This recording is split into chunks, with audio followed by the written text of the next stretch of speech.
E aí galera, beleza? Hoje nós vamos falar um pouquinho sobre os fatores que afetam os números de coordenação. Por que alguns complexos apresentam números de coordenação pouco comuns, como 2, 3, 5 ou até maior do que 7? Lembrando que os mais comuns são 4 e 6 e o 6 predomina sobre o 4. Vamos dar uma olhadinha então em cada um desses princípios, beleza? Galera, há três fatores principais que afetam o número de coordenação. A gente tem uma questão do tamanho do átomo ou do íon que se coordena aos ligantes, uma questão de impedimento estérico, o volume que esses ligantes ocupam no espaço, e uma questão que envolve fatores eletrônicos. Quantos elétrons aquele metal tem nos seus orbitais, beleza? Vamos dar uma olhadinha então como que cada fator desse afeta o número de coordenação. O tamanho do átomo ou do íon, ele afeta o número de coordenação, permitindo que ele seja maior ou menor. O que acontece é que íons maiores ou átomos maiores tendem a permitir que mais ligantes se acomodem em torno dele, ou seja, quanto maior o átomo ou íon, existe uma tendência de que maior seja o número de coordenação, beleza? Se você não lembra como cresce o tamanho do átomo, só para dar uma lembrada por cima, ele aumenta da direita para a esquerda e de cima para baixo. Se você não lembra como é que funciona isso, essa propriedade periódica, eu vou deixar no card aqui em cima o link para a nossa aula sobre propriedades periódicas. É uma aula bem resumida, mas acho que dá uma ideia para você para relembrar, beleza? Qual que é o número de coordenação desse cara aqui no complexo? Repara, o CO é um ligante monodentado e tem 4 deles.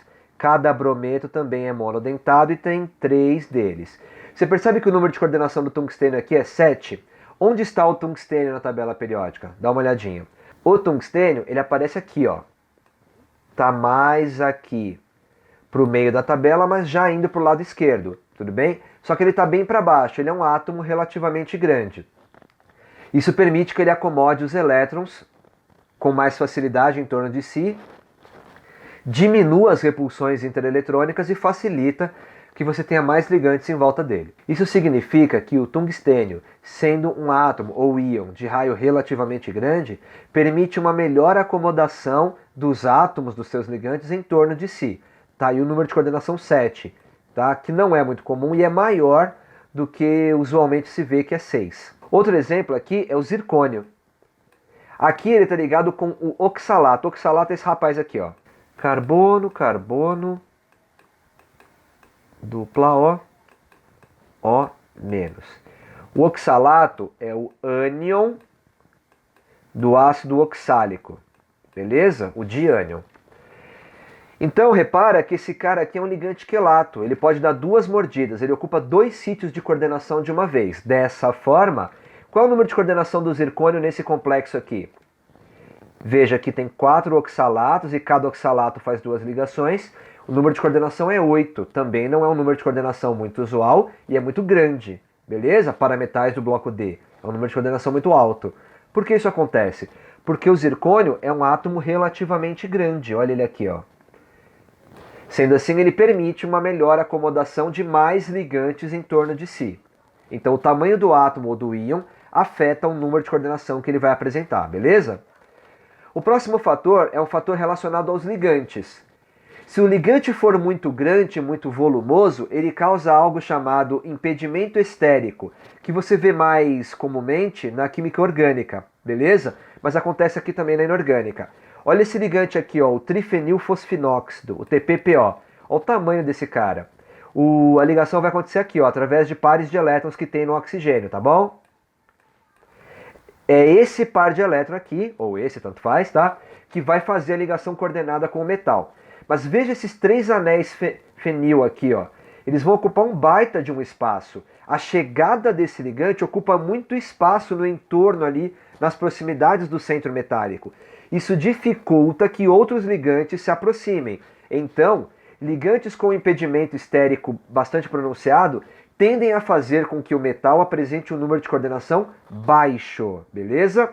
Outro exemplo é o HMPA, a hexametilfosforamida. Novamente, a ligação vai acontecer através do oxigênio, é um ligante monodentado, e você tem esses grupos aqui, ó, com 2 metis e um nitrogênio, aparecendo 3 vezes. Também esse cara ocupa um baita de um espaço.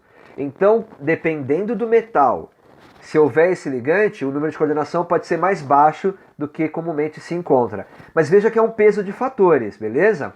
Às vezes o metal é muito grande, tem um raio muito grande, mas os seus ligantes são muito volumosos. E aí, qual fator predomina? Aí tem que dar uma olhada, cada caso é um caso, beleza?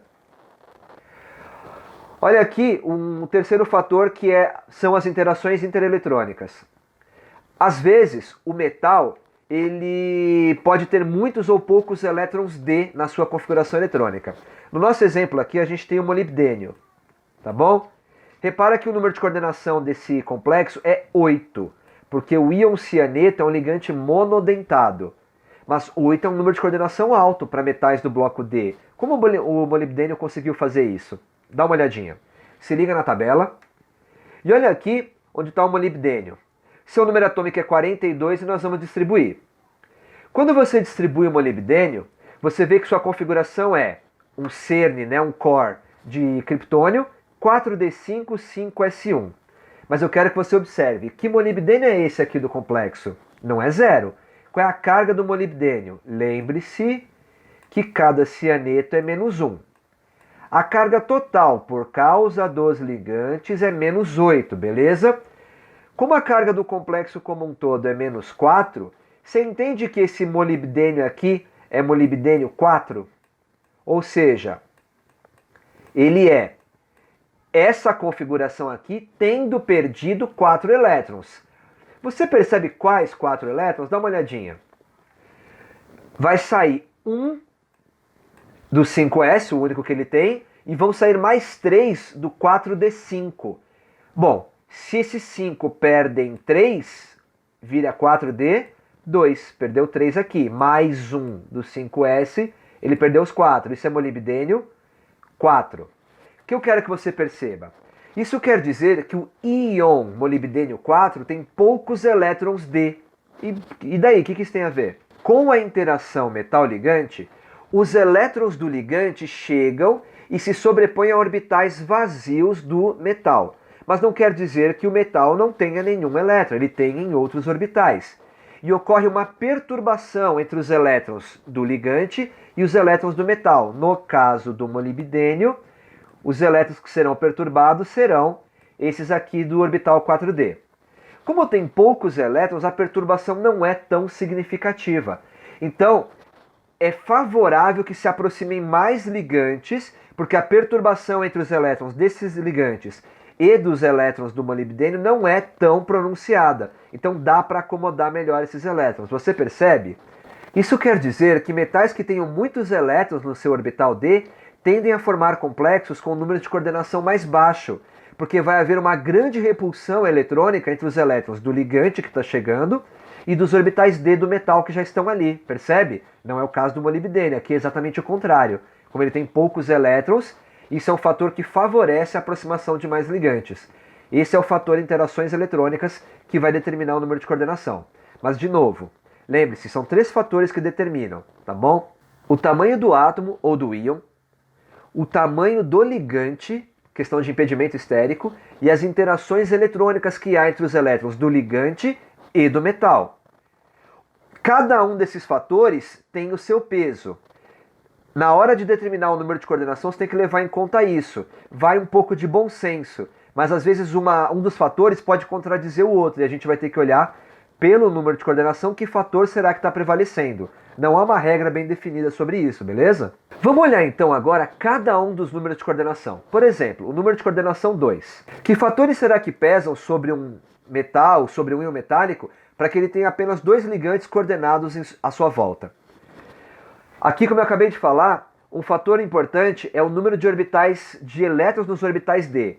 Se forem metais com muitos elétrons nos orbitais D, é difícil acomodar muitos ligantes, porque a repulsão que cada ligante chega com seus elétrons, causando nos elétrons do metal, é muito forte. Isso desfavorece a formação do complexo, beleza?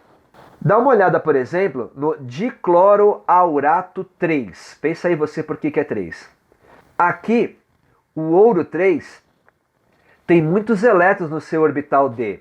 Então fica difícil acomodar um monte de ligante em volta dele, porque a repulsão entre os elétrons do ligante e do metal seria muito grande. Esse fator desfavorece números de coordenação muito altos, beleza? No caso é um número de coordenação bem baixo, 2 apenas, tá? E aí ele vai polimerizar e vai formar essas cadeias aqui. Olha o diamim prata sobre o qual eu já falei com vocês, por exemplo. Quer dizer que a prata está coordenada a apenas 2 ligantes, no caso moléculas de amônia. A prata 1 tem configuração, repara que é prata 1 aqui, D10, ela tem todos os elétrons no orbital. Mais ligantes iriam fazer uma repulsão eletrônica entre os elétrons do ligante e do metal tão grande que isso desfavoreceria a formação deles. Então apenas 2 ligantes aqui são acomodados. Cobre 1 também, ó, D10, número de coordenação baixo, 2. Olha o dimetilmercúrio aqui, ó, extremamente tóxico. O mercúrio está acomodando apenas 2 ligantes em seu entorno. Tá vendo? Aqui é um fator fortíssimo da interação intereletrônica, beleza? Número de coordenação 3. Olha aí o ouro de novo. Dessa vez é ouro 1, tá? Porque o anel benzênico está chegando como um ligante neutro. Se o complexo como um todo tem carga, essa carga só pode ser devida ao íon metálico, beleza? Olha o ouro. A sua configuração enquanto neutro é um cerne de xenônio, 4F14, 5D10, 6S1. Se eu estou falando de ouro 1, esqueci de colocar aqui, quer dizer que ele perdeu um elétron. O elétron que ele perde é o do 6S. E ele vira 5D10. Ouro 1 tem todos os elétrons do orbital D. Isso já por si só favorece um número de coordenação mais baixo. Além disso, o fenil é um ligante muito volumoso. Tudo bem? Então não dá para acomodar muitos desse cara em volta dele. 2 fatores dessa vez determinaram que o número de coordenação desse complexo seria muito baixo, no caso 3, beleza? Olha aí, 2 fatores dessa vez. O número de coordenação 4, ele é o segundo mais comum, só perde para o 6, beleza? E quando você tem o número de coordenação 4, 2 geometrias são as mais comuns. Você tem a tetraédrica, como no caso do permanganato, ou você tem a geometria quadrado planar, como no caso desse complexo aqui de platina, com 2 cloros e 2 amônias, tudo bem? Esse caso aqui você tem o isômero cis, quer dizer que existe o trans, assunto da próxima aula, beleza? Vale colocar que a geometria tetraédrica ela é mais comum do que a quadrado planar. Por quê? Porque lembre-se que esses ligantes que se colocam no entorno do íon central, eles são como domínios eletrônicos. E a geometria que uma estrutura, uma espécie química adota, ela o faz de modo a minimizar as repulsões entre os elétrons. Lembra disso? Agora, se você se lembra, os ângulos internos de um tetraedro são em torno de 109 graus. Dá uma variada dependendo de quem ocupa esses vértices. Beleza? Aproximadamente. Mas num quadrado planar, os ângulos internos são em torno de 90 graus. Dá um ligo. Bom, ângulos de 109 afastam mais as cargas pontuais do que ângulos de 90. Isso explica por que complexos tetraédricos tendem a ser mais comuns do que quadrado planares. Dessa forma, o que pode explicar que às vezes um complexo não seja tetraédrico, mas seja quadrado planar, por exemplo. Os complexos quadrado planares são comuns, por exemplo, em elementos do grupo 10, como o níquel, o paládio, a platina, tudo bem? Ou em outros elementos, você tem, por exemplo, os metais monovalentes, os íons monovalentes, o ródio, o irídio e o ouro. Tá? Por quê? Porque eles são grandes o bastante para acomodar os elétrons dos seus ligantes, mas por serem tão grandes, mesmo os ângulos de 90 graus, menores do que 109, são suficientes para apartar esses ligantes com uma certa estabilidade. Então o complexo consegue se formar.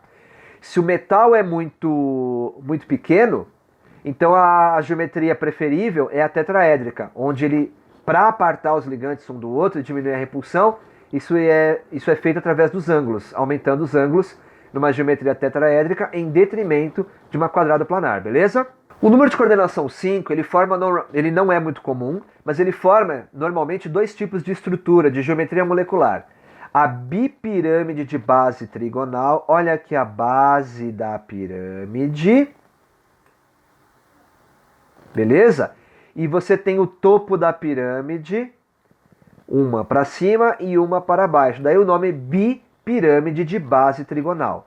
Ou você pode formar uma pirâmide, veja que não é mais bipirâmide, é uma só pirâmide, de base quadrada agora, onde a base da pirâmide agora é quadrada, e você tem o topo dela ali para cima, percebe? Essas são as geometrias adotadas para o número de coordenação 5, que não é muito comum.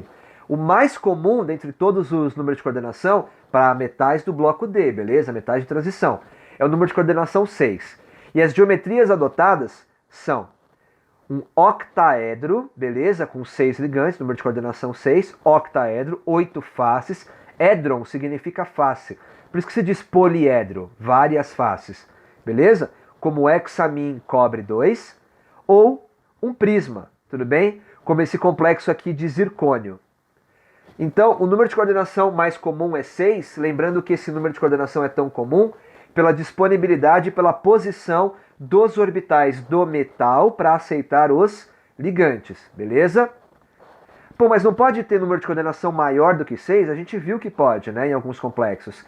Mas são casos particulares e que esses fatores que a gente tem estudado, todos eles contribuem para formar esse número de coordenação maior que 7. Dá um ligo, por exemplo, aqui, ó, no heptaciano osmato 4, beleza? Olha o ósmio aqui. O ósmio é um metal relativamente grande para aceitar um número de ligantes em torno de si. E o cianeto por si só não é um ligante lá tão volumoso. Então são fatores que permitem que o ósmio consiga acomodar 7 ligantes no seu entorno. Olha esse cara aqui que eu já falei lá no começo.